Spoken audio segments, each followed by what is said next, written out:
Hi, everyone. Welcome to the Cupertino City special meeting. Today is January 25th, 2023.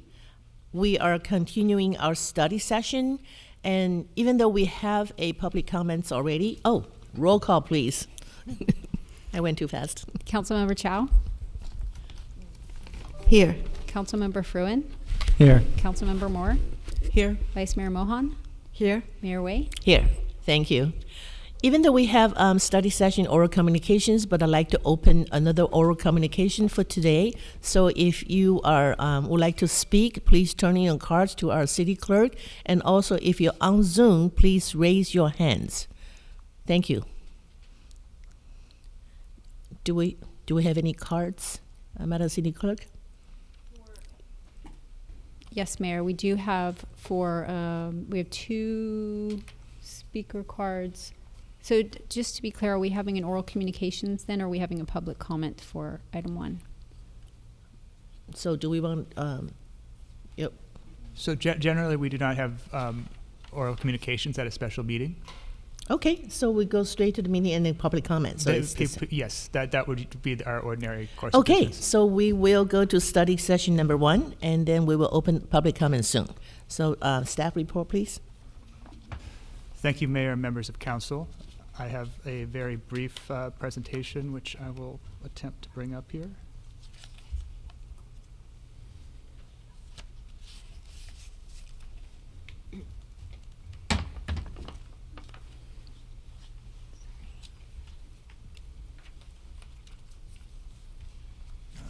Let's see.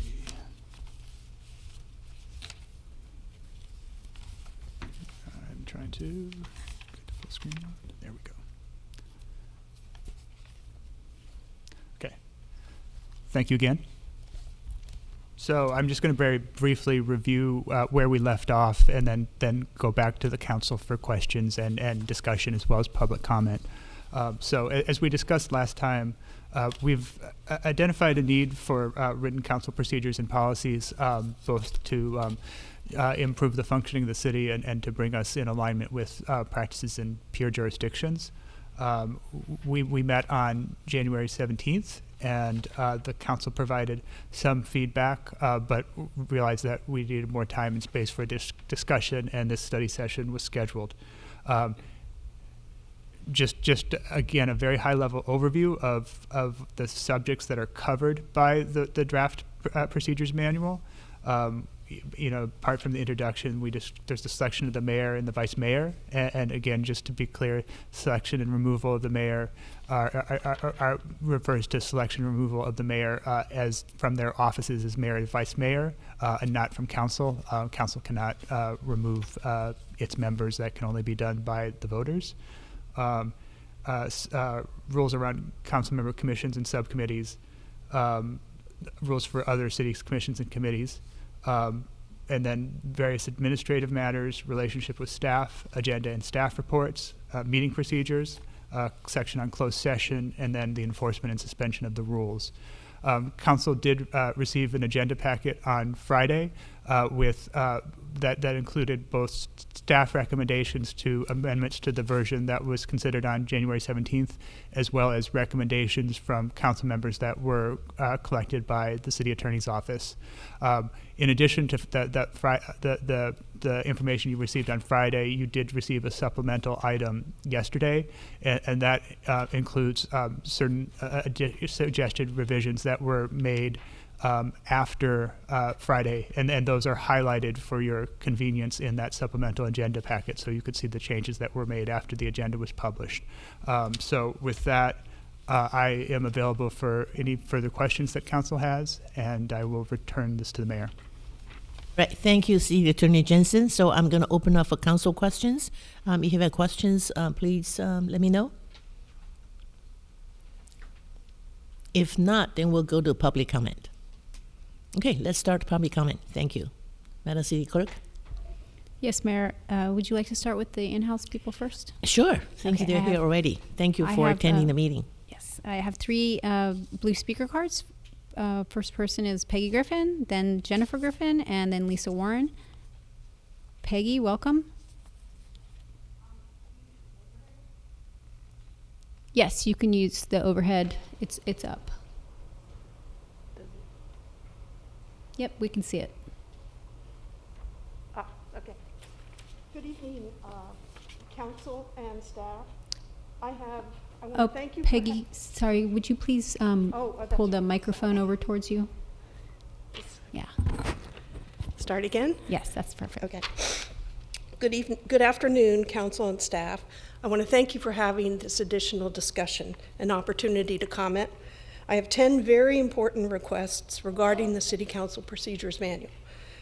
First, do not adopt this procedure manual today. It's a study session. Study it. 2, Section 4.4, appointment. Leave the last sentence as is. Former council members are not eligible for appointment. New councils always allow commissioners to serve out their terms. This is targeting Commissioner Scharf. Section 6.6, council member access to information. Compromise, reword it. Say before resorting to a public records request, they should meet with X to resolve the issue. 4, Section 7.1, future agenda items. Compromise, reword it. Allow those who put the item on the future agenda list to take it off. You can ask them. 5, Section 8.4, order of business. Define consent calendar, public hearings, action calendar. Define study session, what can and can't be done during a study session. Don't make decisions, approve stuff. Oral communications, change to say additional speakers will, not may, be given additional time at the end. Section 8.5, consent calendar, define it, what goes in it. Lately, its use has been abused. 2 examples. On the January 17th agenda, the housing element, where the public was asked to provide input, and they did, and the proposal for a design for a new park on a park-deprived east side were both put under consent.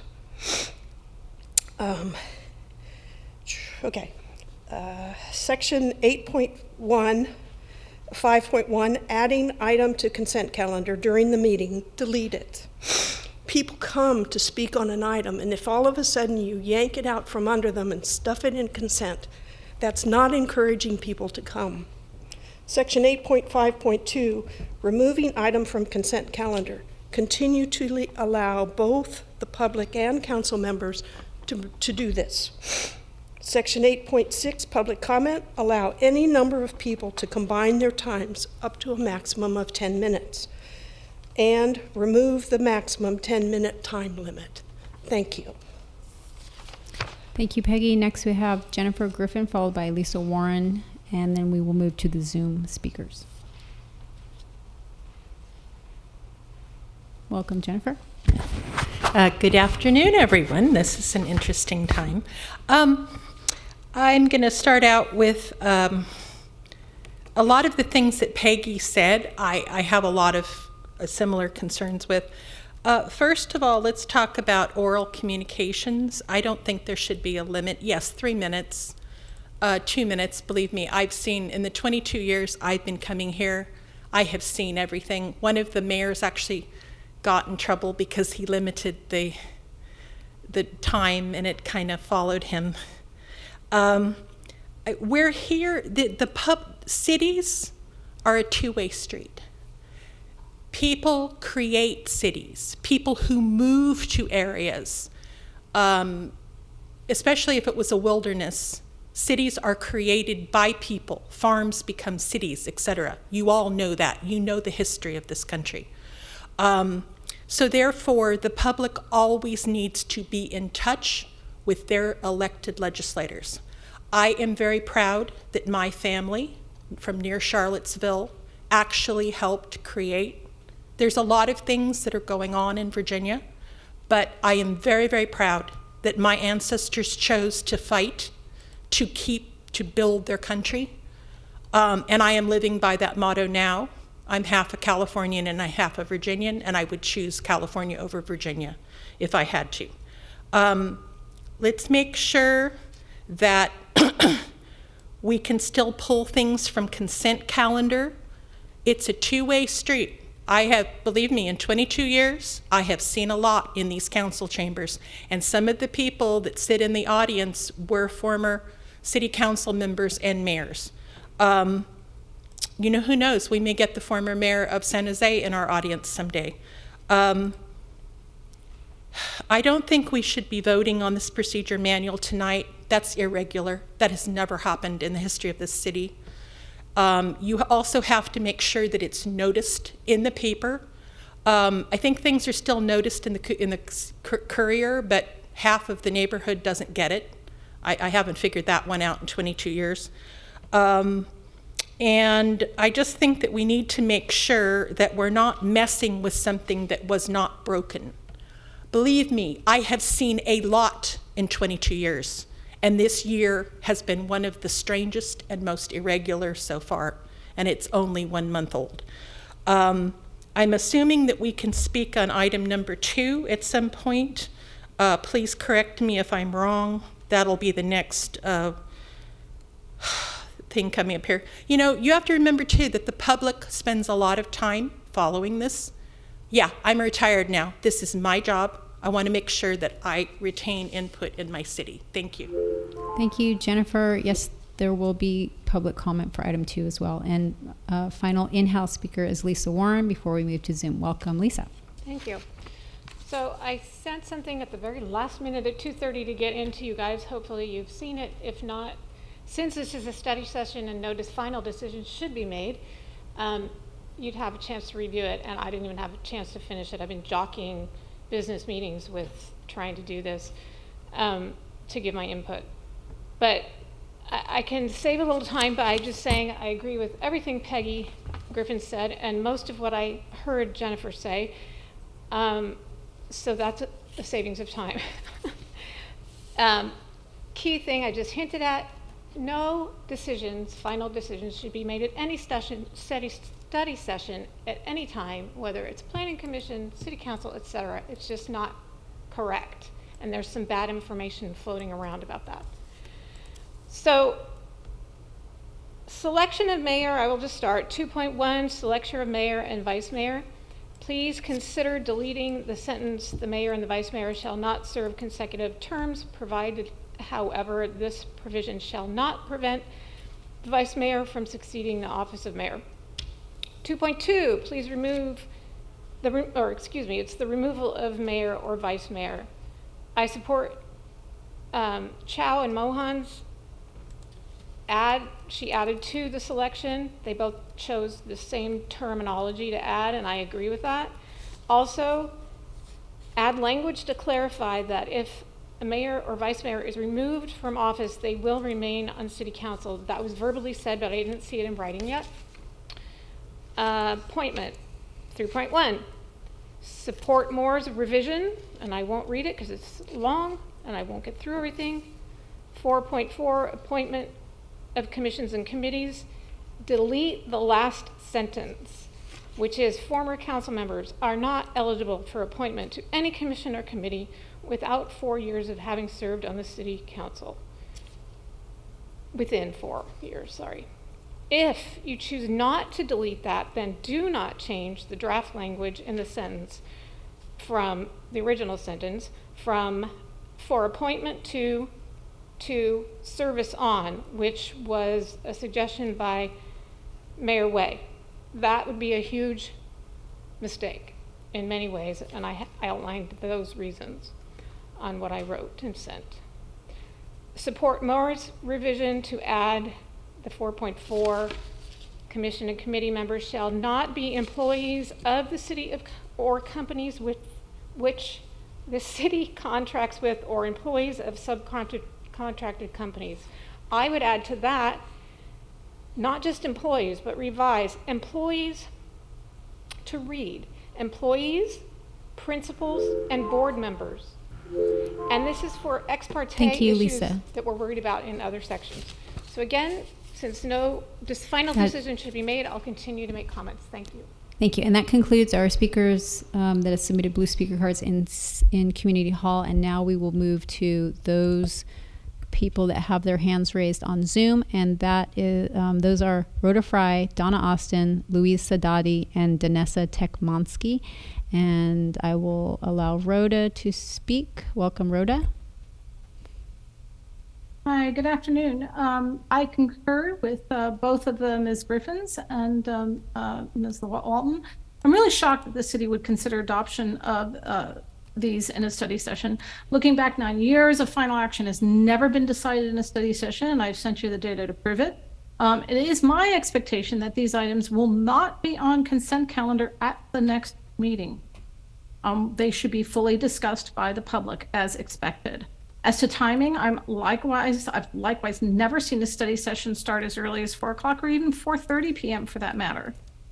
Generally, they're at 5:30. So I just feel like, the public is being marginalized in our opportunity to participate. What can we expect moving forward? In general, I found that the responsibilities for staff is lacking in these guidelines. I'd like to see more what staff's commitments are. For instance, having the reports shall be made available timely. There was a should be, but not shall be as far as the staff packets. I'd also like to see public comment posted on the website in advance of the meeting, and that staff should disclose ex parte communications with former planning commissioners and council members and and other influencers, so we really know where everything's going. Then all of a sudden, this idea of a 9-minute notice came up that we should give. And you know what? I think that 5 or even 3 or even 1 is just fine. Even in the past, on regular agenda items, you had to get your card in before staff was done speaking. You know what? Maybe it's within 5 minutes of the first speaker. Because at the end of the day, it provides the mayor an opportunity to say, okay, everybody moving forward gets 2 minutes. For something that I'm also concerned a little bit about the oral communications being only for half hour, and it's not really clear whether it's a half hour of allocated time, if it's a half hour of actual speaker speaking or on the clock. There's a certain amount of overhead involved in getting people through, and I think that it really should be speaker time. I see that today the people in the audience have gone to speak first. We need to really understand where we're at. If this continues this way, people on Zoom would talk during our communications. Then you've got the people in the room who would wind up being stuck in the room until the end of the meeting. I will speak to item 2 when item 2 comes up. And I thank you very, very much for your time. And really, I know you all ran on your campaigns on transparency and public participation. Mayor Way, I listened to your comments. I loved your comments to the Chamber of Commerce, and about we are part of the city, and I want to feel part of the city. But you know what? For the first time in my nearly 40 years of living in Cupertino, I don't feel like I'm part of the city. Thank you. Thank you, Rhoda. That is your time. And next we have Donna Austin, followed by Louise Sadati, followed by Danessa Tekmonsky. Welcome, Donna. You'll need to unmute. Hello? Yes, Can you hear me? Yes. Yes. Okay, my name is Donna Austin. I'm a 47-year resident of Cupertino. I disagree with everything Rhoda Fry said, and Lisa Warren, and I think her name was Jennifer. I really think this procedure manual will serve the purpose of making things more efficient and everybody getting a chance instead of the same group and the same people all the time. I would believe that the former council members should never be on the commission unless they've been out in the community for 4 years. The commissions have always represented the community in general, and former city council members, or even, they can't be city, should not be. They double dip. They were voted down. Steve Scharf was voted down twice. The people didn't pick him, and yet he got appointed, and he should never have been appointed. That seems to be wrong. And so I agree with this in the procedures manual. the study session, you should be able to make, definitely agree and make your comments. The city of Cupertino and in the San Jose Mercury News was voted or said or spoken of as the worst governed city. That was last year. The grand jury wants us to change our procedures. These are recommendations, and I agree with all of them, and I support them all, and I hope that you and the city council will make your sessions more efficient and transparent. So I thank you very much for listening to me, and thank you. Thank you, Donna. Next we have Louise Sadati, followed by Danessa Tekmansky. Welcome, Louise. You'll need to unmute yourself. Can you hear me? Yes. Can you hear me? Awesome. I am Louise Sadati. I am a resident of Cupertino for 37 years. I would like to commend the city staff and the city attorney for their incorporation of the civil grand jury findings and recommendations into his draft of the procedure manuals. And I also really, in particular, like the recommendations that Hung Wei made in the revisions that she recommended, because we want transparency and good governance in our government. And presently, the way the meeting has run, I've had people of the public come to the meetings to speak to it about a particular agenda item, and it's like item number 6, and they wait until 12 o'clock at night, and they go, "What kind of government is this? We never got past item number 2."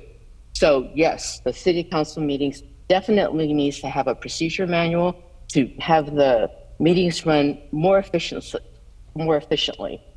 In particular, I think the recommendation for pulling out consent items, that if you pull out a consent item, that it be put at the end of the meeting rather than having a ton of consent items jammed up and pulled out, discussed at the beginning, and all the agenda items get put until really way too late in the evening for the public, who most of them work, have access to. Secondly, I really agree with what the procedure manual recommended to decrease the use of Public Information Act. It's been excessively used, it seems, by some of the council members. When you have 30% of the staff time being utilized answering staff public disclosures, that does seem to give the appearance of circumventing the city management style of governance that we should have. So this procedure manual, I can see it has a lot of input in it. I won't go into all the specifics, but it seems that a lot of the items are for efficiency, streamlining, because if you make the meeting streamlined, then more of the working public can be present.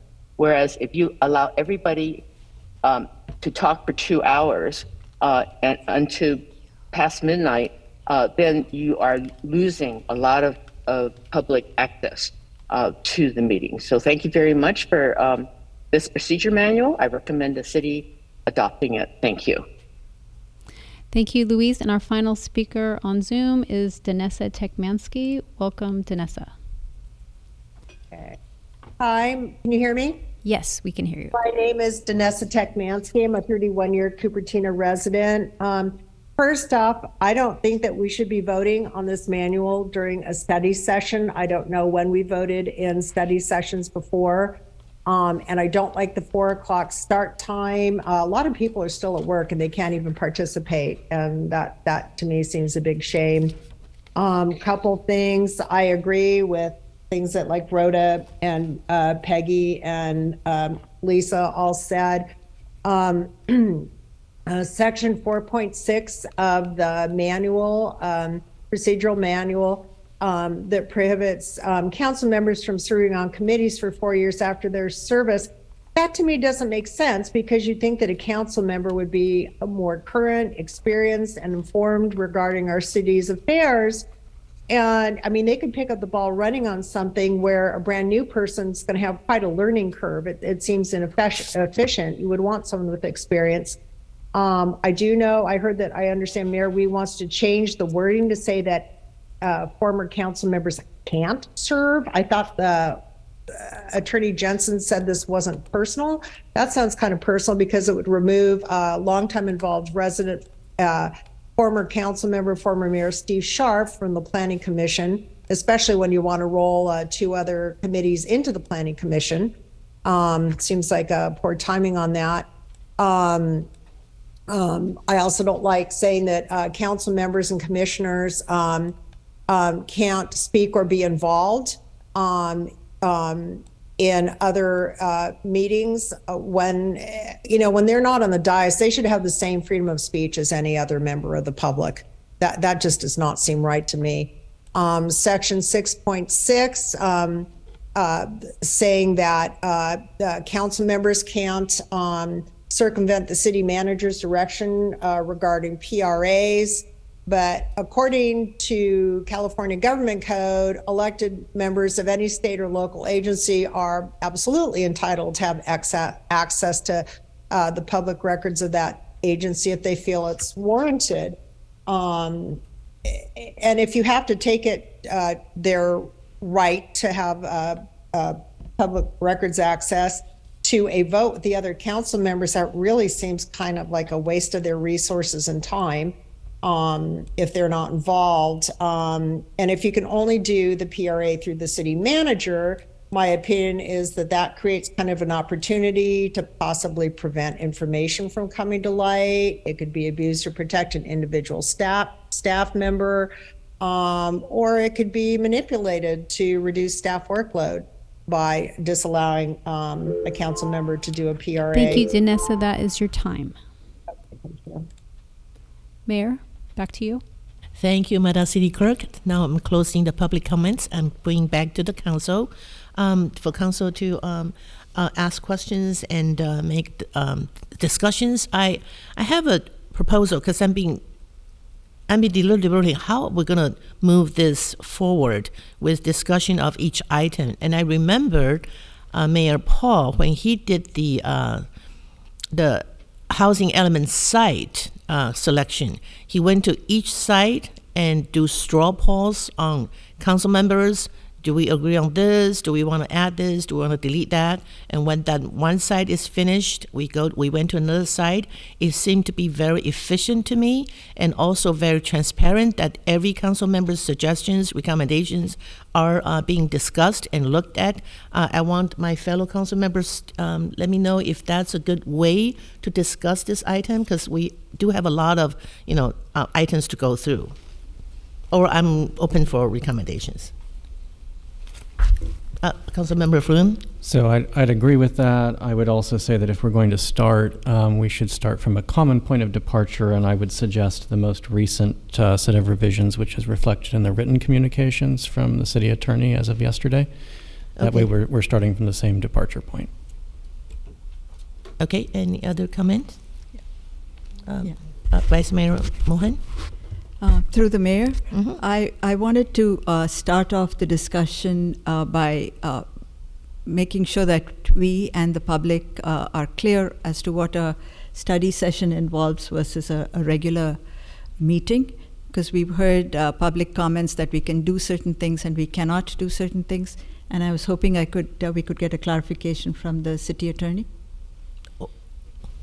Yeah, so the Brown Act noticing requirements are determined by the agenda description. So what's on the agenda controls what council can discuss and vote on. There are no rules in the Brown Act or state law or any city rule either defining or limiting what can be discussed in a study session. It's simply a label for convenience. I wouldn't recommend agendizing anything that council cannot vote on. That doesn't mean that council has to vote on something, but I don't think I would always recommend giving council the option to vote if it's ready to vote. Okay, thank you, Attorney Jensen. More questions? And yes, Councilmember Cho? Yeah. So a question about in the I think attachment A for this agenda, the council procedures does not include the ceremonial procedure and the mayor's initiative item. So are they on the agenda or not? I'm a little confused myself. Yes, they're incorporated by reference, and they're unchanged from the item that you considered on January 17th. So when it comes back, those will be included as part of the council procedure. Yeah. So assuming that this is agendized on February 7th for final action, unless there's a need for further debate, there'll just be a clean, full copy for you to consider as part of the resolution. Yeah. So thank you very much for adding the ceremonial procedure to the agenda title for today's meeting. As I suspected, the public didn't even know that's a new item since it was included as an attachment for the last meeting. And some items were new, some items were old. That was confusing. So I think in the future we just need to strive to be more descriptive in what are we approving, so public is not confused. Yeah. And thank you for making the effort for that. I have a question about the procedure in terms of a lot of times, like last time, the public has a lot of comments or questions, and then the mayor started with asking the staff to answer questions by the public. And then the current procedure has 5-minute limit for each council member. Then do we count those as part of the council member time when we are asking staff to answer questions by the public? Or how do we account for those? So under the draft procedures, the council has 5 minutes for questions. That time could be extended. Additional time could be given to council members by the mayor. I think my assumption would be that the mayor would allow enough time for council members to get all of their questions answered so they could make an informed decision. When there's a question from the public that council wants answered by staff, my recommendation would be for council to ask that specific question, so staff knows what information council feels like it needs to make the decision. Often there are good questions that members of the public have, but I think would make it easier for staff if council members repeat those. Okay. So questions from the public, the council should repeat those questions and ask for the staff to answer, and that accounts for the 5 minutes. That would be my recommendation. Is that staff answers is answering council's questions. That obviously you're there to represent the public, and if they have questions that you feel they need to be answered, those can be asked to what staff. I mean is that's what's written, the proposed procedure right now. That's what I'm trying to understand. That is not in the proposed procedure, and and generally I would say the examples that I looked at didn't get in that level of detail. I'd say that's more of a protocol that I've generally seen used in other jurisdictions to respond to when there are questions from council or the public, I think there could be some flexibility with that, but it is not in the procedures as drafted. Okay, so you have sent a revised version. I couldn't find that in my email. Somehow I missed that, but I tried to find. I still couldn't. So where can I or the public access that revised draft? I'm going to refer that question to the clerk. Yes, these items were posted to the city website, where in the same location as the published agenda, and also in the records repository, which is known as Laserfish. Thank you. If I know it's attachment C, that is the clean version. That's how I read it. And it was emailed to council as well. That's the Councilmember version Moore. you are referring to. Yes. That was sent yesterday. No, That was a No? supplemental report that was distributed to council, I believe, by the deputy clerk yesterday, and that it's also available on the city website. The supplemental report. So it was from the city clerk, maybe I.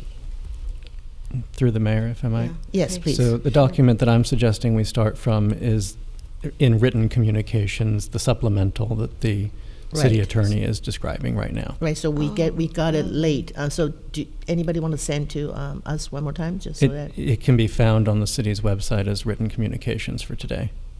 I'm happy to forward it Yeah, to the to So that we can Councilmember all Chow. have it at hand. Thank you. Councilmember Moore, please. Thank you. So I am looking at the written communications version, and it refers to the attachments, and I want to clarify this. So we have the ceremonial correspondence policy, Exhibit A.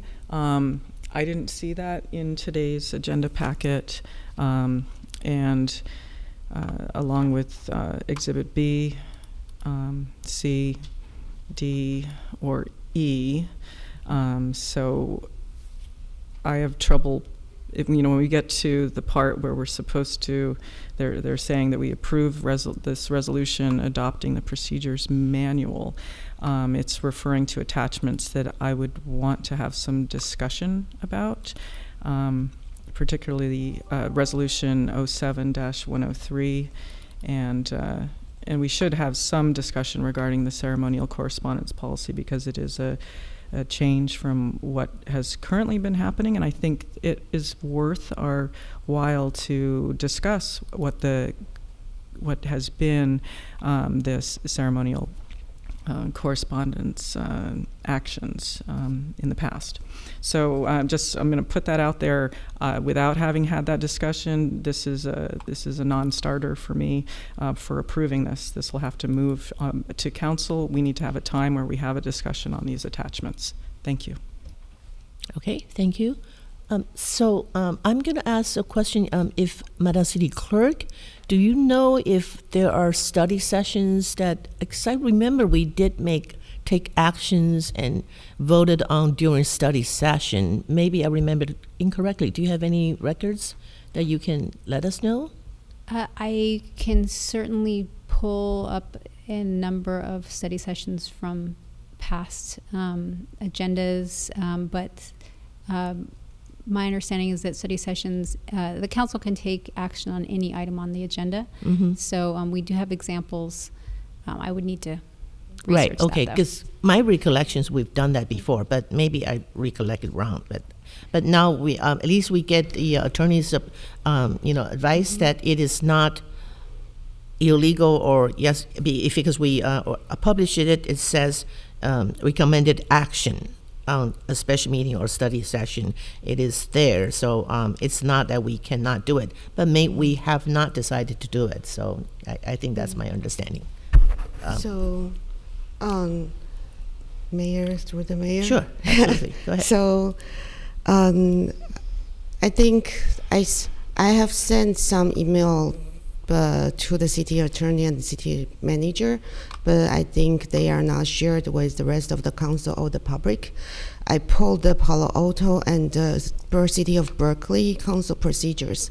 They specifically mentioned that study session, no action will be taken. So like a lot of items on this council procedure, we could be more restrictive so that we are more transparent to the public. And then I think Rhoda Fry sent an email written communication to the council.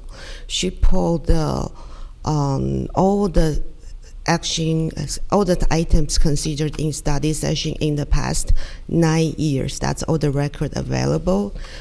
In every one of them, action was taken at a later date.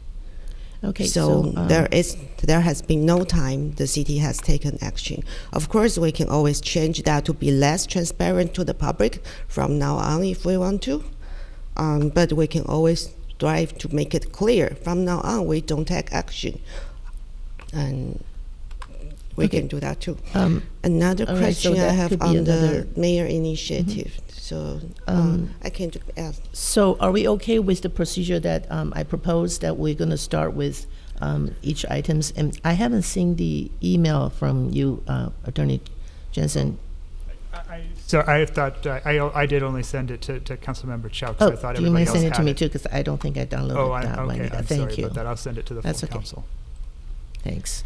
So, so we can really see everybody's suggestions, recommendations. We go on each item. I think it's really good practice. Okay, I have more questions. Can I ask them first?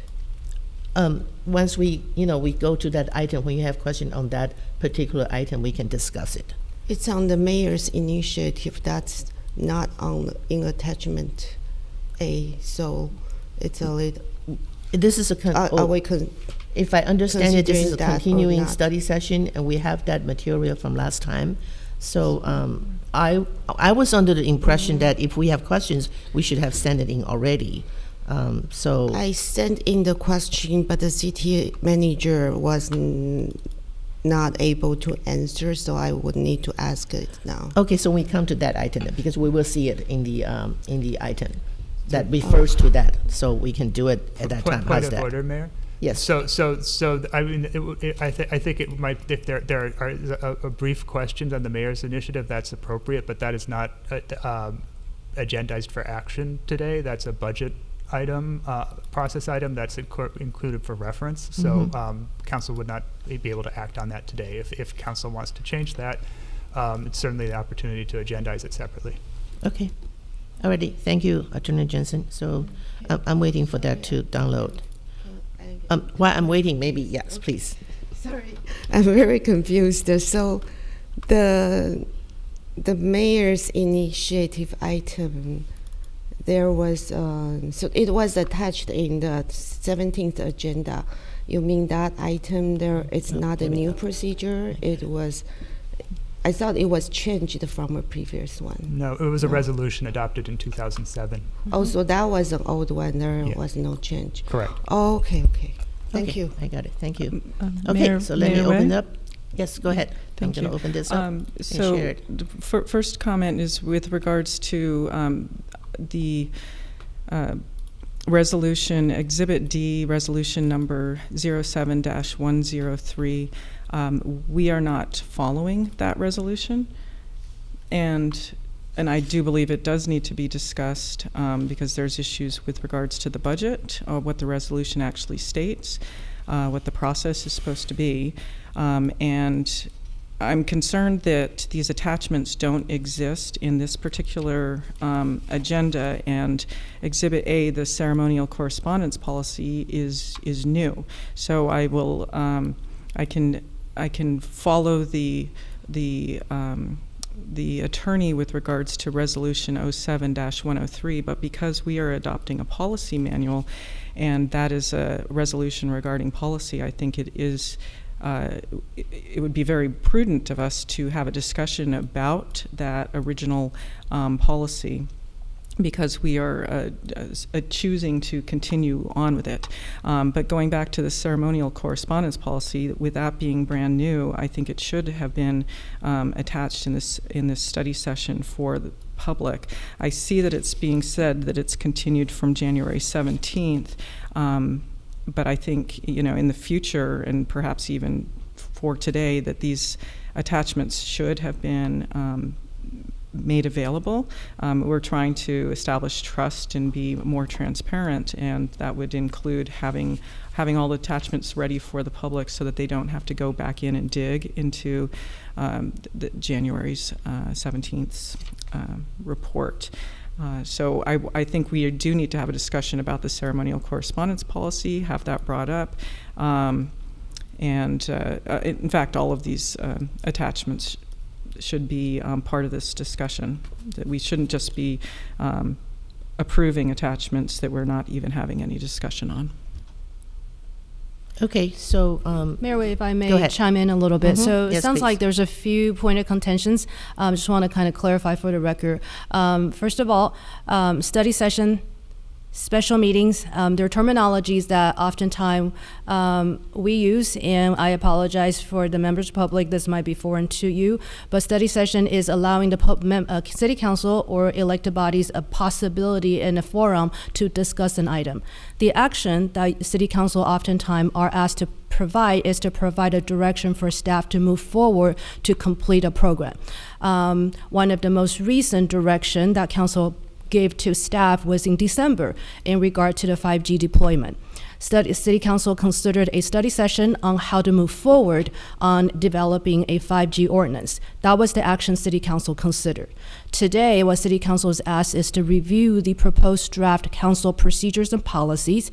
Should you decide to move forward, staff will bring back a resolution for you to adopt in the following public meeting.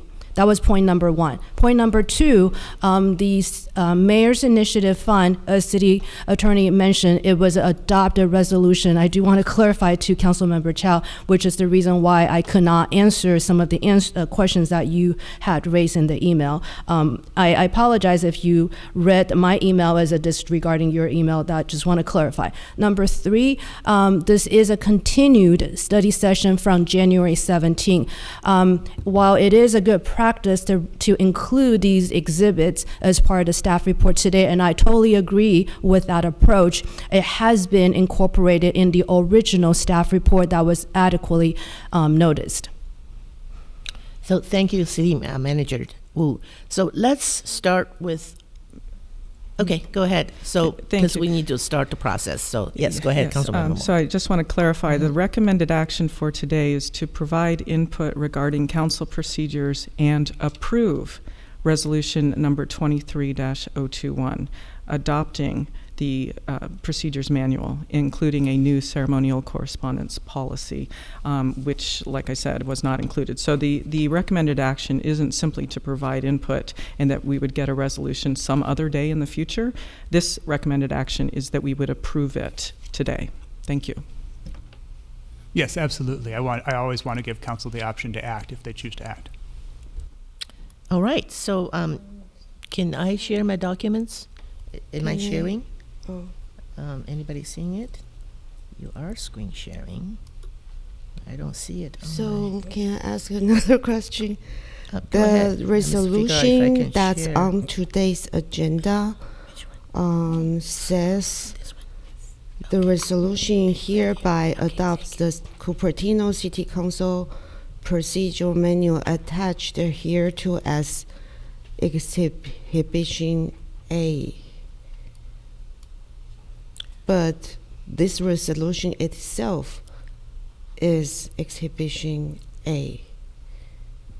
So the resolution would be prepared by staff for the mayor's signature. I think that. I think. So wait, I think the purpose of this meeting was to go through the policy itself and resolve remaining issues, so we could bring a full version back for council review.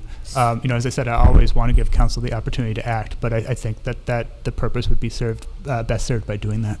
okay, so the final resolution will include the council procedures and exhibition A, B, C, D, E from the 17th agenda.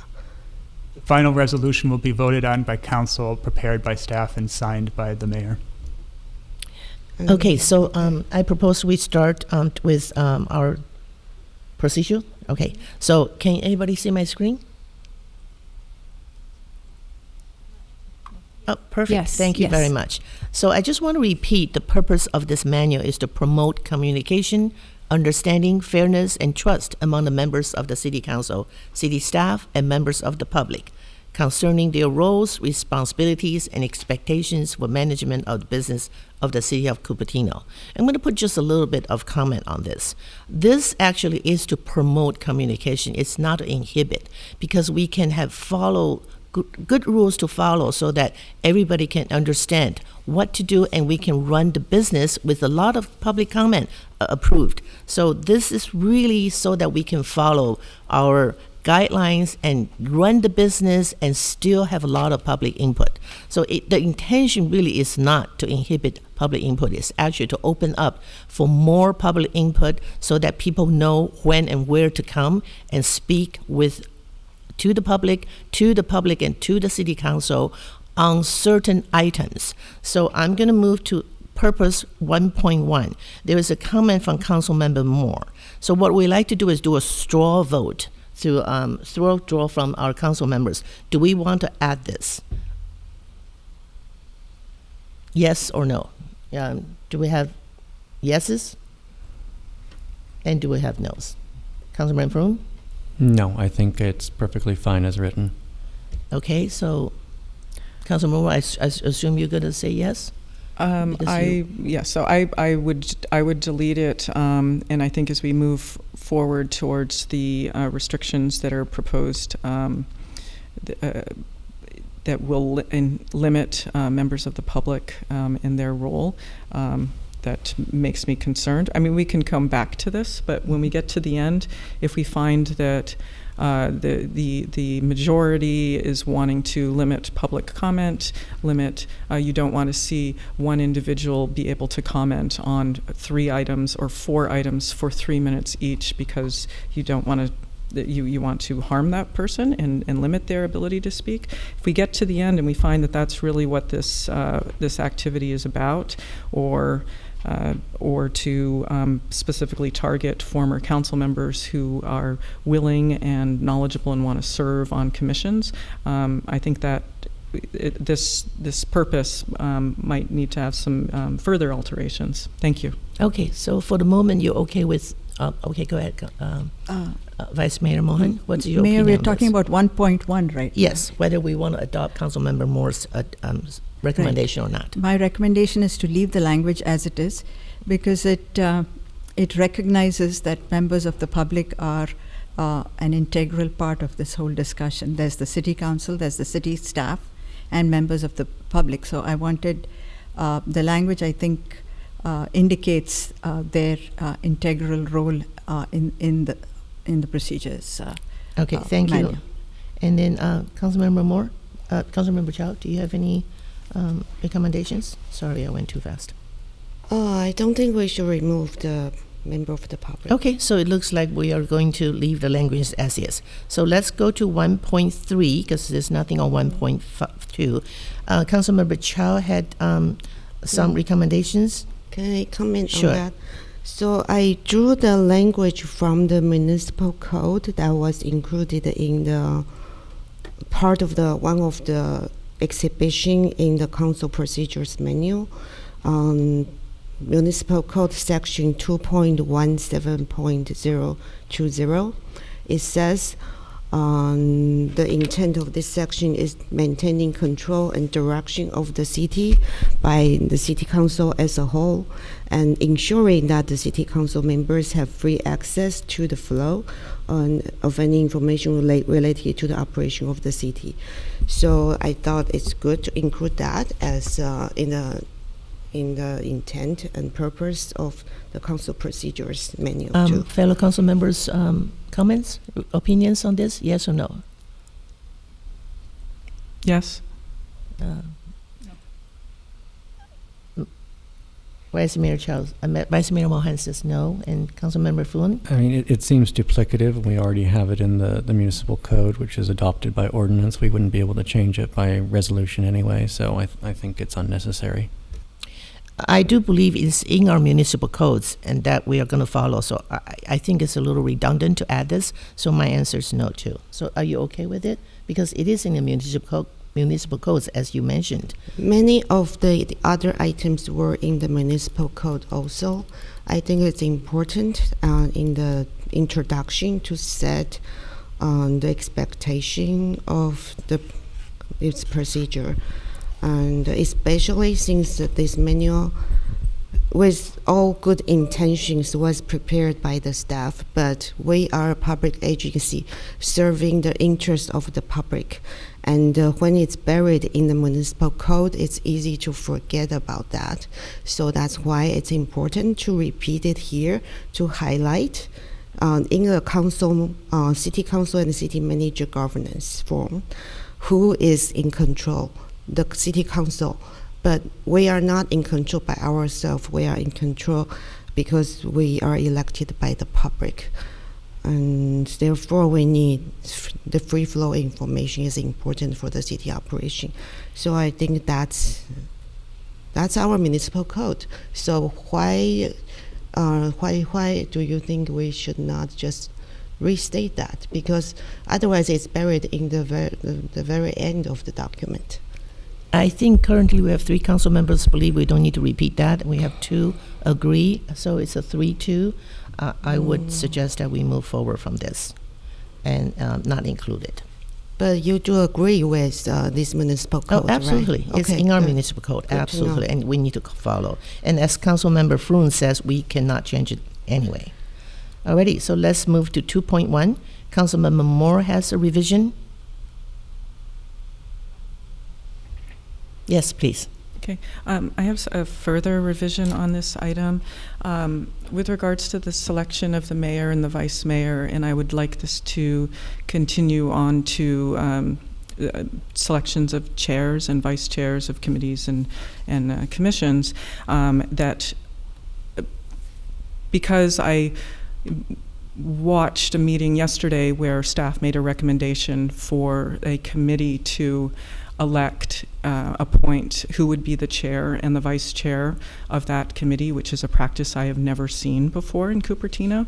I would like it to state that the selection of the vice mayor and the mayor and the vice mayor, somehow to say that staff shall refrain from making recommendations for the mayor and the vice mayor in the agenda when it's agendized, and that this would also be the policy for staff to refrain from making recommendations for the chair and vice chair of all committees and commissions. This needs to be explicitly stated somewhere. I'm not seeing it. It's common practice that the committees from all the various cities around us and the councils, that they decide who the mayor and the vice mayor is. And I have never seen a staff recommendation. And where it becomes a problem is that it looks like there's bias towards certain individuals by staff. And this is supposed to be a document which is to promote communication, understanding, fairness, and trust. But the actions I've recently seen call that into question. So All right. I would like to have something added there. Thank you. Thank you. So may I ask City Attorney Jensen a question? Is this relevant to this document that we're approving? Now we're talking about committee commissioners. So to the extent that it Councilmember Moore's comments concern the appointment of the mayor and vice mayor, it's certainly relevant to this document. If changes to appointments of commissions and committees might be better dealt with it in a revision to our commissioner's manual. Okay, thank you. That's what I thought. And Vice Mayor Mohan, please. No, I don't have any comments. Okay, anyone has any comments? So I think it's important for the staff to be neutral and not be perceived in any way to play favoritism among elected officials. So even though it's the past practice has been no one has ever made any recommendation on this item. So I don't think we're talking about commissioners. Let's stay no, with I mean the mayor mayor and and vice mayor. So the staff do we is not need to? recommended. Yeah. We're not asking the staff to recommend mayors and vice mayors. But we are not asking either. So is it? No. So may I ask a question? Are we relying on? We don't have to write, but then the understanding is the staff will not make a recommendation, right? I do believe, Attorney Jensen, I need your question again. Our election of mayors and vice mayors are in our municipal code, right? How we elect them, or what's the do we do it customarily, or is it we do it because we have rules to follow? So the municipal code does provide for the appointment of the mayor. As far as the procedures, I don't think there's anything there's any particular detail, which is what we're attempting to establish here. I think at least, the last appointment occurred on, I guess that occurred on the Friday, but generally it occurs on the Thursday following Right. election day, at least during election years. And so this is just really reflecting that past practice. Okay. So I would leave staff out of this because staff doesn't appoint mayors or vice mayors. I do have something to say about this. I like to repeat this. I believe this is public information, but when I talk to a lot of people and I said, in the past 5 years, we have Mayor Paul, Mayor Scharf, Mayor Scharf, Mayor Paul, Mayor Paul. It is, I do believe it is a little strange to have 2 council members become mayors in the 5 years. So I am a mayor right now. I do not want to be another mayor in the next year. I do believe everyone that's elected is capable to be mayor and vice mayor. They are elected by everybody here.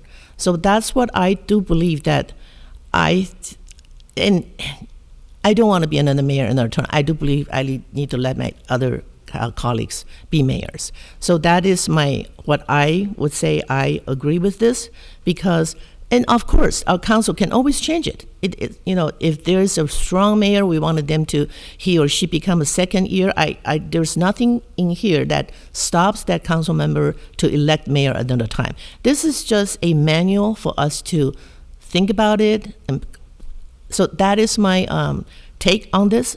That's why I approve this as a current mayor, because I can say I want my fellow council members to become mayor next year so that everyone is capable and can take a turn and have the trust of the voters who voted for them. That's just my comment. And Councilmember Moore, please. Thank you. Through the mayor, City Attorney, would you please point to where the selection of the mayor and the vice mayor is in the municipal code? I am unable to locate it. Yeah, I don't think there are any procedures for the selection of the mayor and vice mayor in the municipal code. If that wasn't clear from my comments, Okay. I apologize for that. All right, thank you. Okay, and because we have now, as of Monday, seen that staff has elected to give themselves permission to make a recommended action on who the audit committee should appoint to be their chair and their vice chair. So we have a precedent where staff has decided that that is going to be their new way of doing things. And we have the municipal code not providing a process. So I would assume that we can expect that at the next time we have an appointment, the election for mayor and vice mayor, that staff will again put out their recommendation for who would be the mayor and the vice mayor, because we've already seen that as being the new way things are going to be done around here. May I have the city manager put on this? Sure. So I am not the best person to answer Councilmember Moore's question, but I do believe there are 2 different categories of discussion. So for audit committee, there was a recommendation from staff to facilitate the discussion on chair and vice chair, and I made that point quite clear at the audit committee. Given that there were 2 brand new council members appointed to audit committee, it was, in my mind, a bit awkward to go through the chair and vice chair. And as I mentioned and stated at the audit committee meeting, this is staff's recommendation to go forward with a chair and vice chair. The audit committee has all your discretion to discuss and form a new chair, which they did, and a new vice chair, which they did, based on the audit committee's interests. I don't believe that will set any precedent for mayor and vice mayor election going forward, as we don't have any recommendation. Thank you, City Manager Wu. So on this item, can I have a straw poll, please? Can I clarify? Sure. I'm still confused. So what exactly happened on Monday? Was there like a written recommendation from the staff City for Manager, chair and vice chair? please. Mayor White, point of order, City Attorney. I don't know if this is relevant to this discussion. Okay. So, okay, for this item, I think we have to trust the staff here. I don't want to. I will trust the staff that will be prudent and would not be making a written recommendation, which I assume was what happened with audit. I didn't read the agenda, but I assume that they will follow the precedents and leave the selection of mayor and vice mayor to the new council members without making any recommendation. I don't think we have to write this down. It's okay to leave this as an understanding. If that's the understanding of all the council members, you can state so, and then this is also part of the meeting record anyway. Okay, thank you. So the straw vote for Councilmember I have a Fern. couple of comments. Go ahead. I think, okay, so let's not, I would like to limit, because we have many to do, but that's okay. Councilmember Moore and Councilmember Mohan. Vice Mayor Mohan hasn't said anything, so I'm going to let Vice Mohan say something first. No, I'm going to be brief on this. My understanding is that we are talking about the selection of the mayor and vice mayor at this point, because if we are going to address the audit committee concerns that Councilmember Moore raised, I'd like an opportunity when we talk about the commissions and commissioners to elaborate my point of view. Thank you, Vice Mayor Mohan. And Councilmember Moore, you have more to say?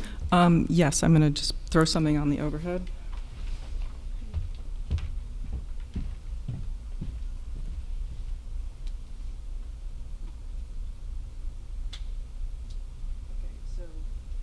What I'm doing is establishing precedent, and you'll see item 2 establishes precedent. You'll see the appointment recommended action. Thank you. Okay, thank you. Mayor. Sorry, yes, I forgot to comment on the executive term of mayor. Can I do that now? So I don't really have strong feelings about this one way or the other. However, I do want to put on the record, many cities do have mayors who serve consecutive terms, some even like 5 or 10 years terms, people who are mayor. It's just different cities have different procedure, and some cities feel that's more stability. I did gave up my chance to be the mayor and let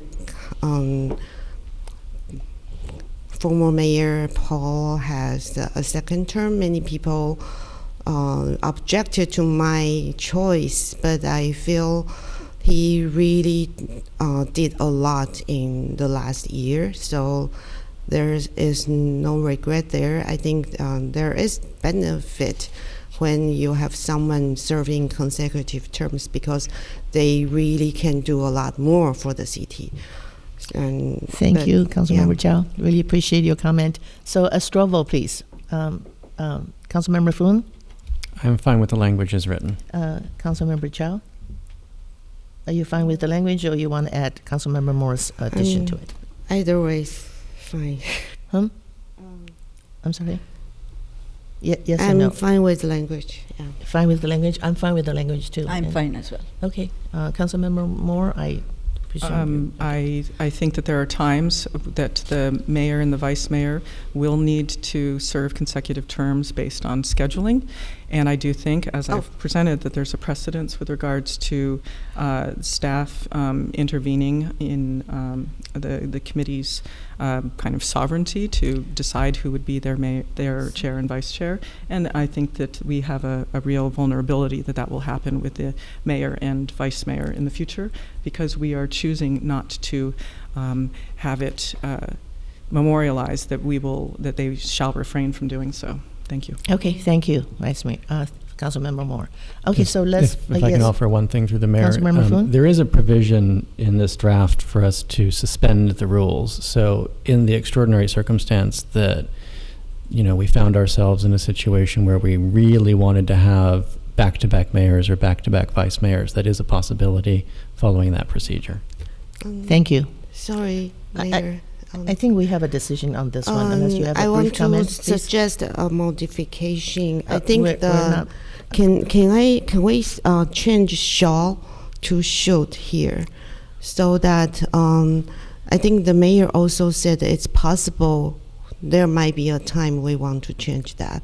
Then this allows the future council, if there is a need, to change that, so it's not shall, but it's I do should. believe it is allowed, according to Councilmember Fruin, if this document has nowhere to stop the councils from making exceptions or make a decision at that time. Am I Can we correct in that clarify assumption? what would be the process in case future council sees the need to do that?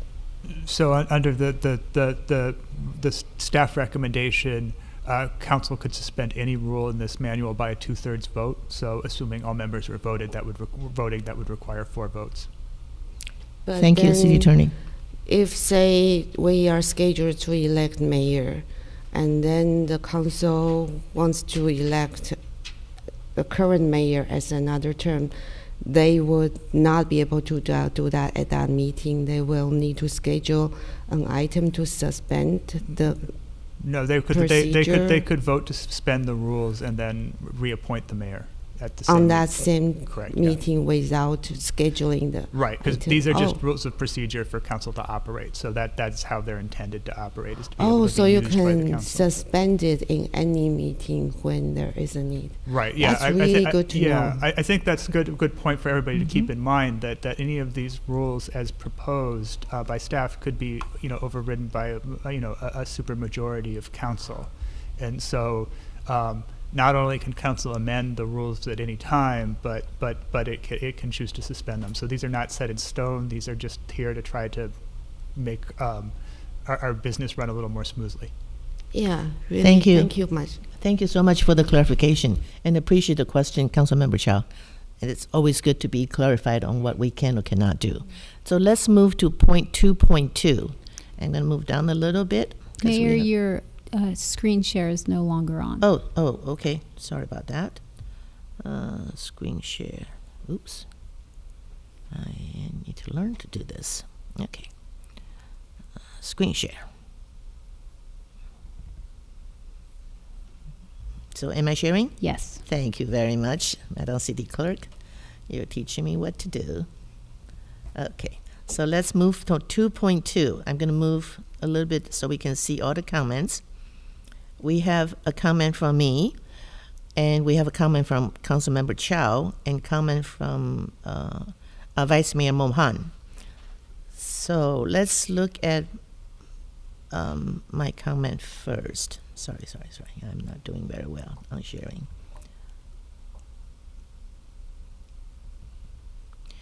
My proposal was to delete for cost, because that seemed to have caused a lot of questions. What's the cost? And I do believe council has its authority with the a majority affirmative vote.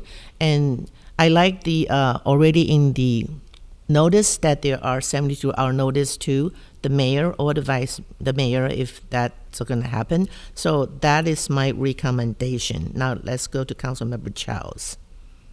Councilmember Chow, you want to speak to your recommendation? Yeah, I think the public was asking about what's the cost. So I looked on other city or board in there. So this language is extracted from other menus procedures that I found for a normal cost of removal. Okay, thank you. And then Vice Mayor Mohan, are you done? I guess I think the benefit of having an explicit cost listed is I've seen political fights in other city council meeting. The council members want to censure each other over political differences. I hope that's not what we will be. I think we are very cordial and collaborative council, and especially under Mayor Wei's leadership. So but then I see that other people could right now there is cancel culture. People could get, there will be people asking someone to be removed of a certain title over a tweet they made 20 years ago. And that I don't want that kind of political fight to come into Cupertino. So I think it's good to specify a specific cause so that it won't be over political differences that might be irrelevant to even the responsibility of being a city council at this day and time. Yeah, thank you. Thank you, Councilmember Chow. Vice Mayor Mohan? My only comment was to add to Councilmember Chow's recommendation. She had A, B, and C, and I just added a D, which sort of covered any other illegal activities besides the one that Councilmember Chow has listed. Okay, so comments from Councilmember Moore? Yeah, thank you. I won't accept item D, other illegal activities, because that could mean you would be removing them for a speeding ticket. Thank you. Okay. Councilmember Floon, any recommendations? Yeah, the one thing That's a good comment. I would like everyone to be aware of with regard to creating a for-cause requirement is just that we do create a legal cause of action, meaning that the mayor removed from the position or vice mayor removed from the position could take the city to court on the topic. I doubt that would be a winning case, but irrespective of that, it does create a cause of action. So we might want to harmonize that by simply requiring a supermajority. My personal comment is, if we start to list cause, there is unlimited cause that some people agree or disagree.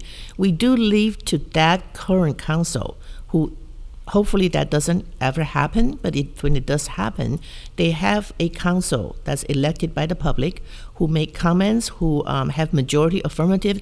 They are the ones who decides whether that cause. They can debate, they can discuss, deliberate. And I think I want to leave to that council to decide how to remove that current mayor. So this is not for us to, it's for everyone to follow, but I would like to leave it as open as we can for that current council to make decisions. That's why I said delete for cause, because that current council would know what they're going to bring that up and decide whether that's a cause or not. And with a majority affirmative vote of the members, I do think that's enough to take actions. So that's why I proposed what I proposed. Delete for cause and change the majority affirmative vote of the members, just to make things easier. Again, to follow the comments from our city attorney, then council, or this current council, can anytime make decisions not following this proposed manual. This is just something for council to, current, future council, to have something to start with. So that's why I would like to make it as simple as possible. So now we can have more comment? Yes, please. Councilmember Moore? Through the mayor, I have a question for the city attorney.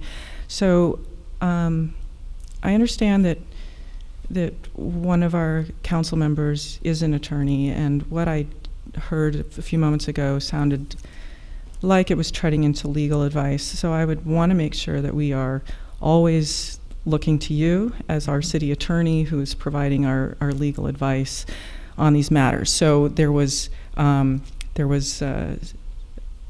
information provided, and it sounded like advice, and I want to make it clear that who we're supposed to be listening to, and I would like to hear your comments on that matter as well, because I like the kind of the combination between the vice mayor's suggestion and Councilmember Chow's, and that leaving for cause wide open ends up allowing that to be open to abuse is my concern. So I'd like to hear what you have to say, and I think that the other comments that we had from the vice mayor and Councilmember Chow are very, very thoughtful and specific, and I think that provides a layer of transparency, a level of transparency and openness that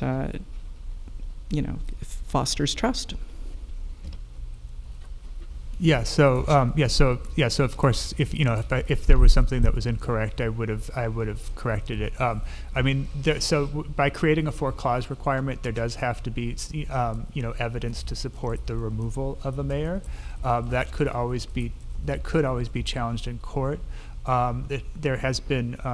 There have been at least one legal challenge that I'm aware of, and that's where the 72 hours notice requirement comes from, is that you're required to provide, that there is case law that says that you're required to provide notice before removing a mayor or a vice mayor for cause, and so that's reflected in the staff recommendation.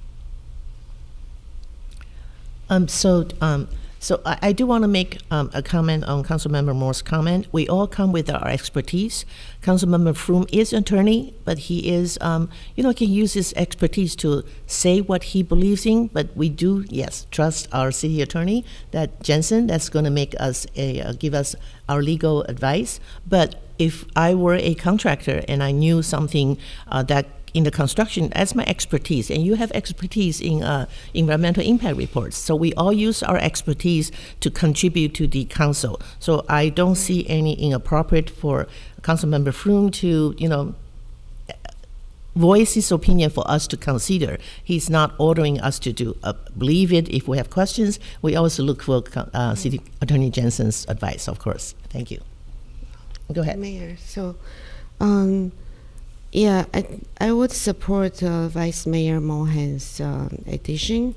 I think illegal activity, because this is a council procedure that, as we interpret it, of course, we are not going to interpret a parking ticket or speeding ticket as the illegal activity. I think that's a reasonable understanding, and as the attorney has clarified, we always have that authority to modify and pause any of these procedure as we see need. So, right. Thank you. Yeah, thank you. City Attorney Jensen, can I ask you a question? Are you okay with the language as stated by Vice Mayor Mohan? Yeah, I think that's a policy decision council can make. There's no legal concern that I have with the language. Okay, thank you. So let's have a straw vote. Councilmember Froome, which one do you recommend, or you recommend the original language? You can say what your preference is. I'm happy to support the Vice Mayor's proposed language. And Councilmember Chow? Yeah, I already said I support. Okay, and Councilmember I'm Hunt? okay with Yes. it as well. And Councilmember Moore? I'm still concerned that, perhaps we'll ask the city attorney, is getting a speeding ticket, was that illegal activity? What's the definition of illegal activity? Yes, it is, but that doesn't. There's nothing in here that requires council to act. So presumably, council would exercise some discretion or common sense. Okay. Yeah, and so Councilmember Moore, yes or no? We have 3 votes already, so I'm going to say no, and I'll just leave the speeding ticket Okay. idea out there, Yeah. so that I'm okay with it noted. because I would think our elected council members, we have common sense not to remove a mayor because of a parking ticket or a speeding ticket. So let's move on. So we are going to put this in the recommendation. Let's move on to 3.1. We do have comments on that. Councilmember Chow has comments on 3.1. I'm going to let Councilmember Chow say it first and then move to Councilmember Moore's comment. I think I was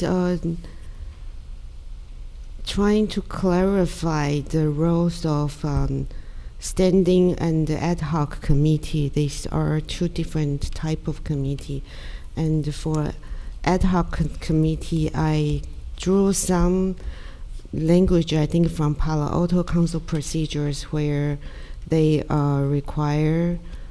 I think I agree that in the past we have been kind of informal, but I would like to see that when we form an ad hoc committee, we do have more written status, and Palo Alto required the city manager to provide an estimation of how much staff time it will take, how many meetings. I think City Manager Pamela has been doing that with the City Hall subcommittee.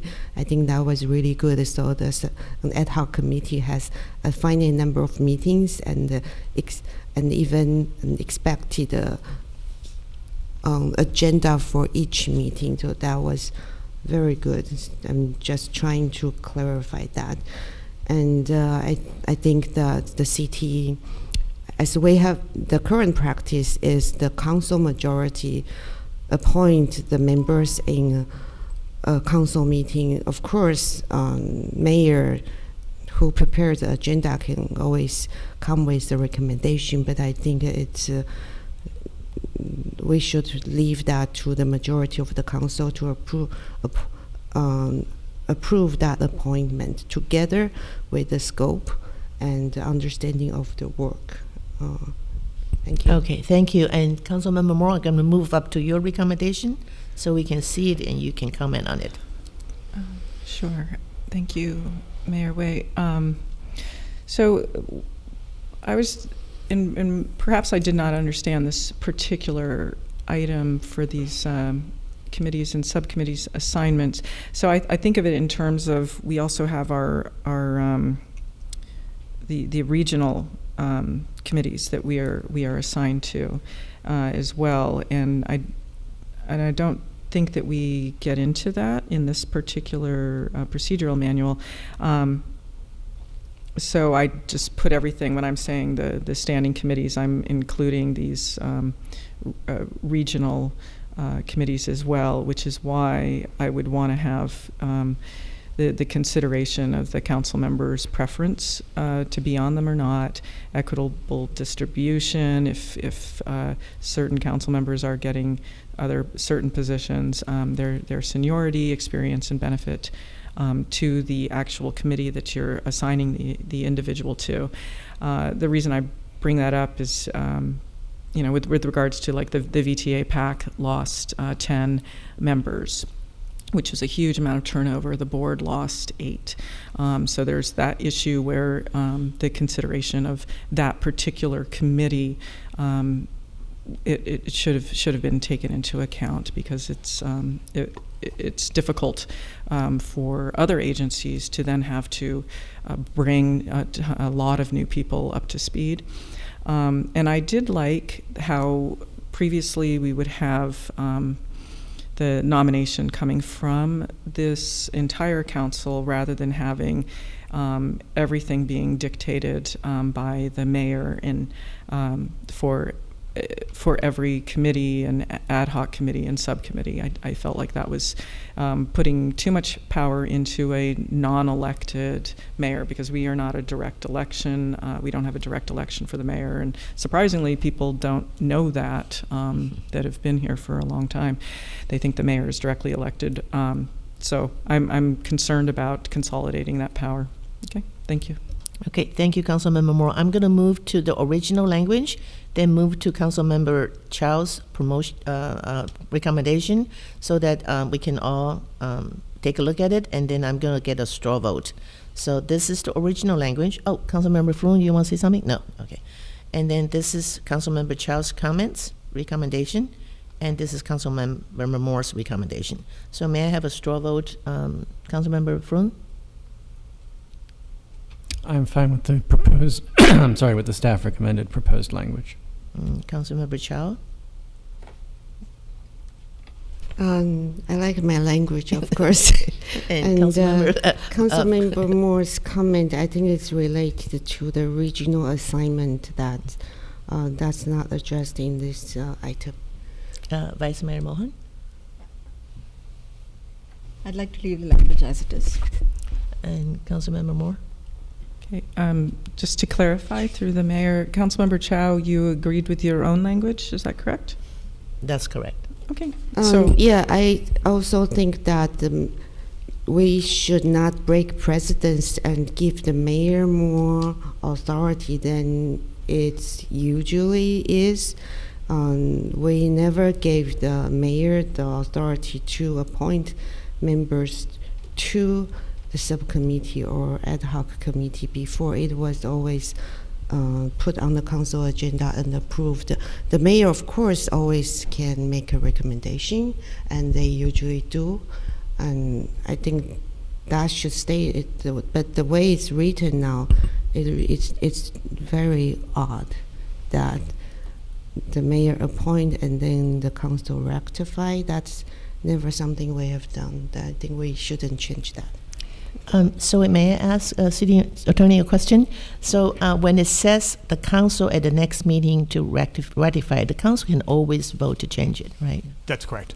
Okay, so I'm okay with the language because it doesn't give the mayor ultimate authority to appoint or assign, because the council still gets to do it. Then what do you think? We just make it clear that the council will approve the appointment with recommendation by the mayor. That's more clear. That's our current practice. And is there any we are not risking a bad perception about changing how the power of the mayor. So, City Attorney, is there any difference in the language proposed by Councilmember Moore than Councilmember Jha in this one? The only substantive difference would be that by ratification, the appointed member could assume their duties immediately, as opposed to waiting for council approval.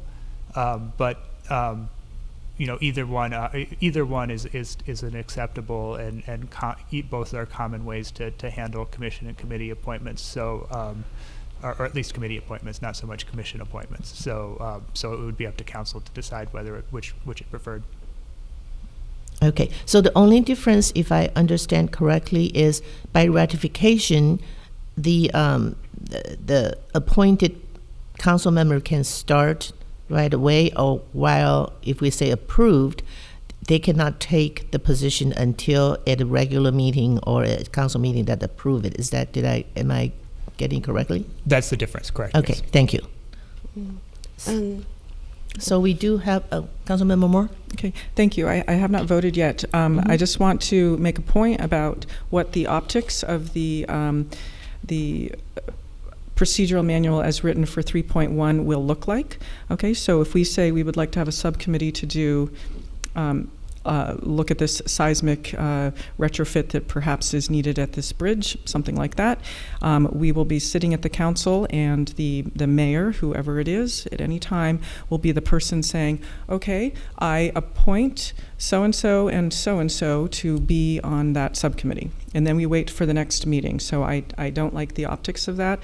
I wouldn't want to be part of that myself. I would want my council as a team to use the knowledge they have in order to nominate who they would like. You can have a substitute motion and make that selection. So with that, I support Councilmember Chow's suggestion for the replacement of Section 3.1. So I have a question. Yes, please. So the formation of the ad hoc and standing committee still have to be an item that's on the agenda that's formed, right? The mayor does not have the authority to say, I want to form a new subcommittee and appoint these two other people there? That's correct, yes. The formation of so it would have been formed by the council direction. That's correct. And then if we don't take my recommendation, it will be a committee that has no written scope, no staff estimation of time, and already we want the mayor to talk to two other council members outside of the council meeting about appointing them to a committee that the mayor will try to appoint them without having substantive discussion. How can this can be accomplished without violating the Brown Act, or give the public the perception this is accomplished without violating the Brown Act? The mayor doesn't violate the Brown Act for the mayor to ask somebody if they're willing to serve on a committee. But isn't it better for the public perception that this is done in a public meeting, so that we avoid this perception of business being conducted behind closed doors and So favoritism played by assigning people without public input. So this is council organizing its own operations. So this is a guide for council to decide how it wants to govern itself. This doesn't limit public input. This determines who on council will be working on what in this particular provision. There are provisions in section 3.2 that set instructions and expectations for committees. So certainly, and those make it clear that this committees or subcommittees jurisdictions should be defined in writing, and that would have to be approved by council. But the public won't be able to comment on who serves on the subcommittee. That's correct. Yeah. I have a question to follow Councilmember Moore's question is at the next regular meeting, because I do know that sometimes we, if we do a subcommittee at that meeting, we would, ask for volunteers and then vote for it. So is there any way we can say at that meeting or the next regular meeting, so that we don't impede on, having to wait until the next meeting to rectify it? So, yeah. So Councilmember Moore asked that question, that she doesn't want to wait until the next. For example, right now we say, let's do a subcommittee to do certain things, and then we have two council members, being nominated or appointed, and then everybody approved it. But can we approve it at that time, or we have to wait until the next regular meeting to approve it? So under the procedure as drafted, what would happen is council would vote to put from a subcommittee. The mayor would, at some point, not necessarily during the meeting, request two council members to serve if it were an ad hoc subcommittee that was limited to 2 members. And then that would come back to the council for ratification at the next regular meeting, where there would be an opportunity for council to review the mayor's decision and for public to comment on it. Right. That said, if council wants that process done in public, they should adopt a rule that has that process done in public, and both are acceptable ways of staffing commissions and committees. Okay, thank you. Councilmember Moore? Okay, so through the mayor, if I understand correctly, we have a majority of council agreeing that the mayor can go in the parking lot and ask a couple of council members to serve on standing and ad hoc committees and subcommittees, if I'm understanding that correctly. Yes, the mayor can request would be able to request council members to serve on committees. In the parking lot. It doesn't have to be on the dais. That's correct. Thank you. So let me understand. So usually we form a subcommittee, not usually, we have to form a subcommittee by council direction on the dais. And sometimes we, as part of the motion, we already assign to council member on those subcommittee. That can be done in the same on the same day, right, when we form the subcommittee. But sometimes we forgot to assign or didn't assign for whatever reason. And if the mayor sees the need to start this committee to meet immediately before the next regular meeting, this item would allow the mayor to call up to council member and say, you should start meeting now. We'll rectify this in the next regular meeting. So that's what this item would do. And I don't see there is like a really urgent need for this at all. Maybe we should just struck the whole item and then have the council approve the appointment as we usually do. If we just struck the whole item, the council will still then appoint whenever we schedule an item on the agenda, right? So for the vast majority of appointments, this is not going to make any difference in the procedure.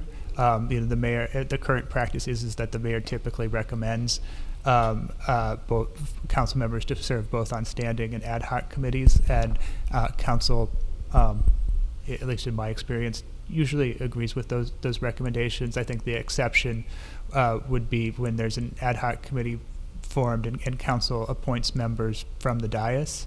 But again, either is a completely acceptable way of managing council's affairs, and so I would just suggest that council decide the best way that how it would like to manage its affairs. So the better practice is for the council to just follow the current procedure, make appointments as part of a regular agenda item or special meeting agenda item, but this item, maybe we should clarify that normally the mayor make a recommendation and appointment will be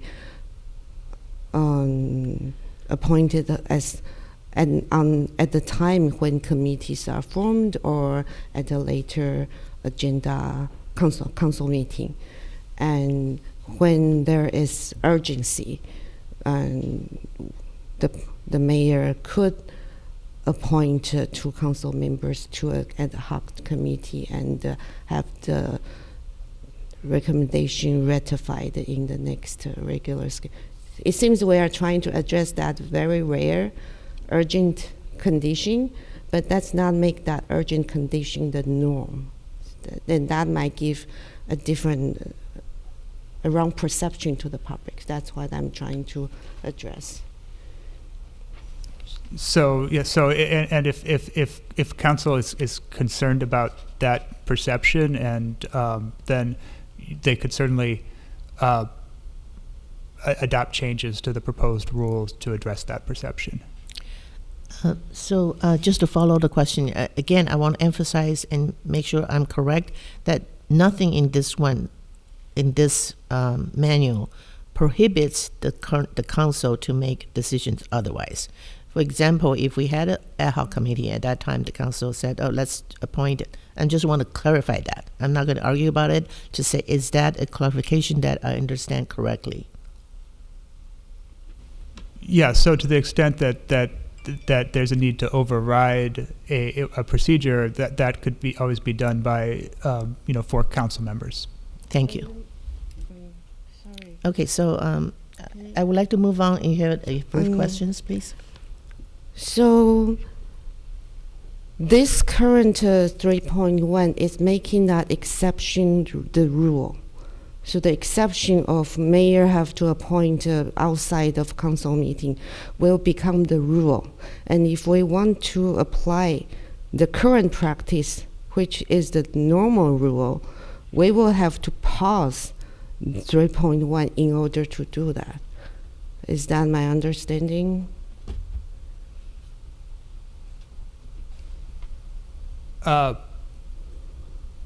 I think that there's a number of ways that could be addressed. Council could certainly make recommendations for appointment by motion when items are considered. Council could override the rules and to direct the mayor to appoint somebody. I don't think that's going to be if council recommends that certain members be appointed. I don't think that's going to create any problems because council has to approve the appointments anyway. I think that what you just said makes more sense if that's 3.1, which is the council can appoint two members to the subcommittee as part of the motion when the committee is formed, and then the council can also direct the mayor to appoint and then have the decision, the appointment ratified in the next regular meeting. That seems to be your intent, but it's not clear. Right now it's only capture one portion. So, to the extent that there's a different procedure that council would like to use for ad hoc committees, because certainly I think, I don't think there's really any difference for the standing committees that are appointed annually between this and our current procedure. But to the extent there's a different procedure that council would like to use, I could certainly incorporate those any revisions that council can agree upon into a revised draft. But so- then this also is different from how we appoint a council member to standing committee right now. Yeah, I don't so think we in are changing substance. that. I don't think in substance there'll be very much difference with that, because those are appointed annually, and again, they'll be voted on by council. So But may, the ratify and the voted on are very different. so may I make a little revision? Maybe I would propose, this is my proposal, to remove the ad hoc committee. The council members to the standing and subcommittees, that's what usually is on the list, and just remove the ad hoc committees. That would be my proposal. And so now let's make a straw vote. So I have my proposal to remove the ad hoc committee, and we have Councilmember Chow's proposal right here, and we have Councilmember Moore's proposal right here. So can we make a straw vote? Anybody can pitch in for, Councilmember Moore, more. I have More comments? Yeah, yes, thank you. I just want to go back to the purpose. The purpose of the manual is to promote communication, understanding, fairness, and trust among the members of the city council, city staff, and members of the public. Okay, so I feel that if you have just the mayor making these appointments, whether they are in the parking lot or over at a restaurant, that is not following what this procedural manual is about. I would want these decisions to be made on the dais. I would want there to be the allowance for a substitute motion from the other members of the council, and that we do not take away our rights as fellow council members. Mayor, I have a question about your proposal. Yes, so I would like to put a little comment on Councilmember Brooks' comment. Standing committee and subcommittees have always been on the list with the regional committees that the mayor had, taken priorities and work on it. And I think Mayor Paul did it, Mayor Sharp did it. So according to what that is my understanding. But ad hoc committee, I think, is a little different. Is when we decide to have an ad hoc subcommittee. So that is my understanding. But you guys can correct me if I'm wrong. So so I propose to put the ad hoc committee out it. So, but the current.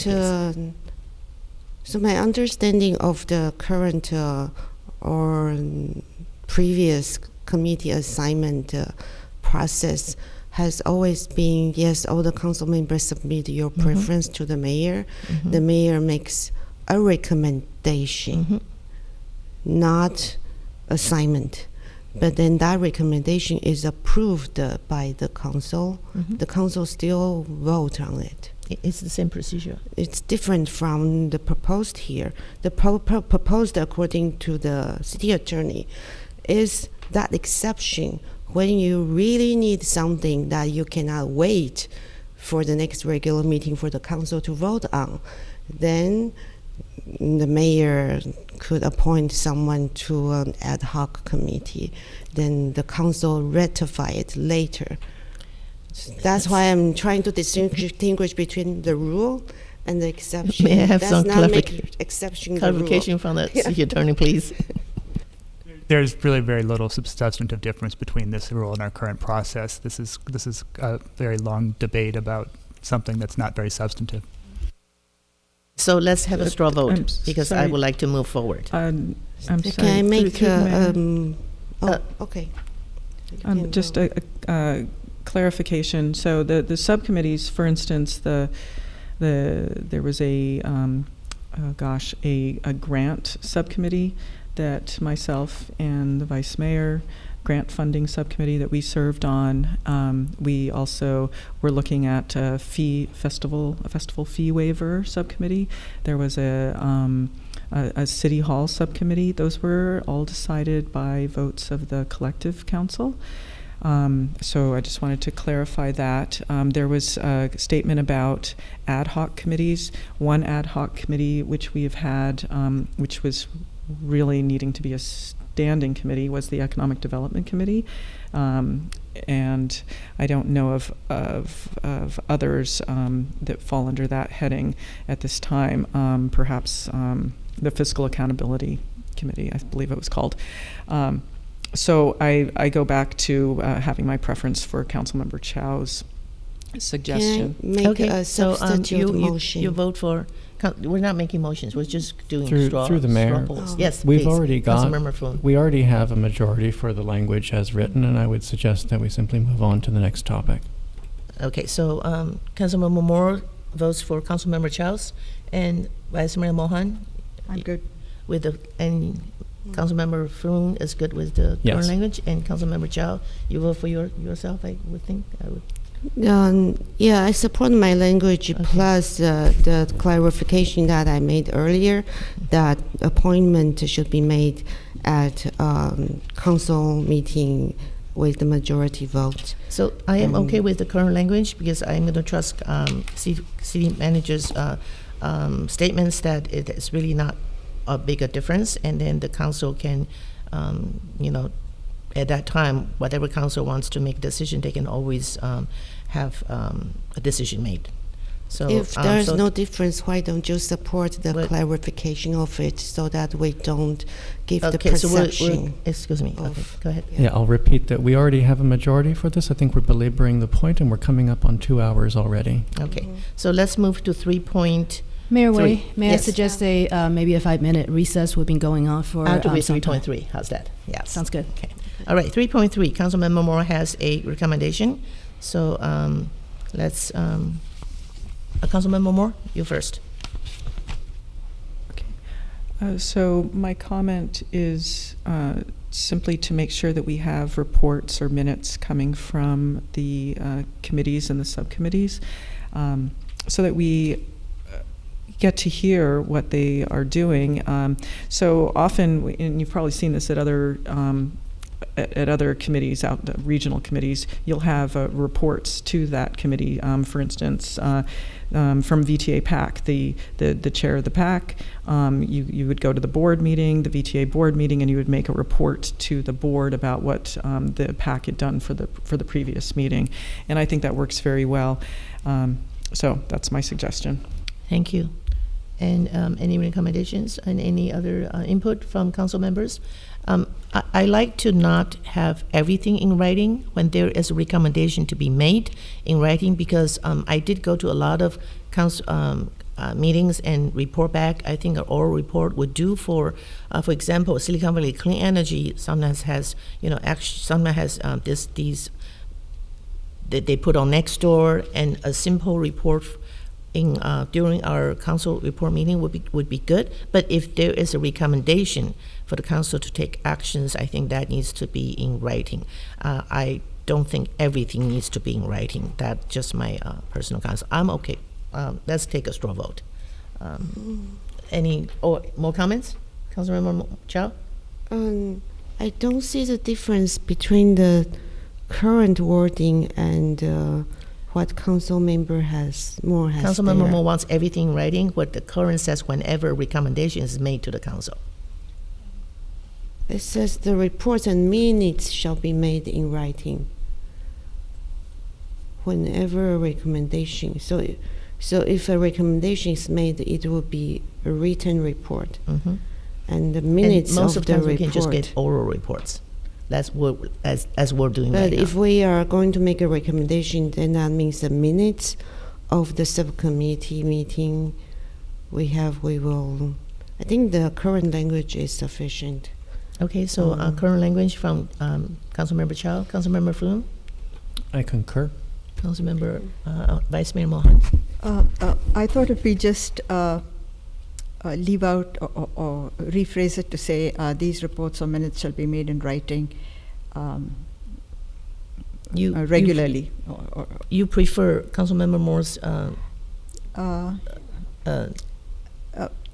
I wanted to leave it a little more open and say when the reports or minutes of these subcommittees or council committees, when they feel it's warranted that a report needs to be made to the council, that's when it should be made. And not necessarily with the recommendation or without a recommendation. In writing. In writing. This is what In writing. Everything needs to be in writing. Yes. Okay. So, and Councilmember Moore, you support your own? Yes. Mayor Way, so you're saying everything should be in writing. I'm saying you make a report on the actions of that committee or the subcommittee, so that you're keeping the council informed of what's going on. It's not looking for a book report. I'm just looking for a few bullet points. What happened? It's the same thing that we make an oral report at council, and it would be better if we had prepared in advance and have those reports available so that members of the public know what's going on at the other meetings, and we're being more accountable and transparent about these other places. I would like to make it more flexible, because sometimes we do in writing, sometimes it's simple report, we just report out.